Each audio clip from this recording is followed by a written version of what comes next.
Арбер Адеми менува табли на училишта, а неговата заменичка прв пат слуша. Елизабета Наумовска вели не знаела дека нејзиниот претпоставен потпишал одлуки за да се сменат македонските имиња на училиштата. Чија одлука е ова, ако Наумовска не знае, и тоа токму на месец и 10 дена пред избори? Заменичката вели ке истражувала.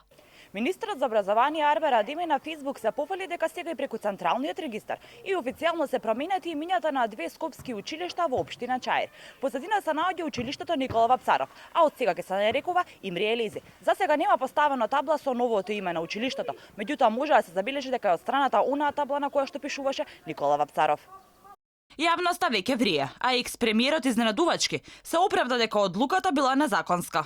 Прашањето е зошто Заев реагира токму сега, ако се знае дека Адеми процесот за промената на имињата го зборува уште во 2018 година. Но има уште една дилема. Се уште не се знае дали овие одлуки поминали во Советот на општина Чаир, каде треба да се гласа со Бадентерово мнозинство.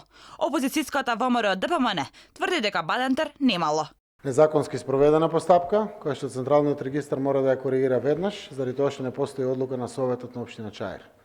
Со записник на некој свеучилишен одбор, надвор од законските прописи, е спроведена одлуката и доставени се материјалите.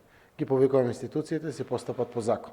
Заев вели едно, но директорката на Централниот регистар друго. Марија Бошковска-Јанковски за Алфа вели дека постапката во Централниот регистар била целосно регуларна и дека била постапена во согласно Законот за основно образование.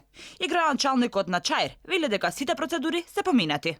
Аплициравме повторно кај Централниот регистар по периодот за разгледување на сите предмети, конкретно и овие два, долг период беа на чекање таму. Централниот регистар и официјално ни извести дека се регистрирани со новите имиња на училиштата. Ние како општина сме многу радосни, бидејќи затвораме проблем кој постоеше долго време и не засегаше дека треба да го решиме.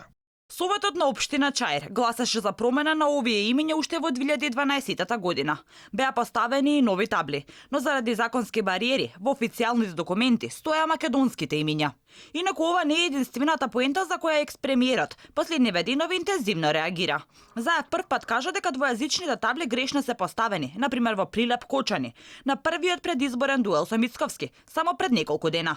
Алфа пак информираше за двојазичните табли уште пред неколку недели, но реакција од власта тогаш немаше. Изгледа се чекаше предизборието.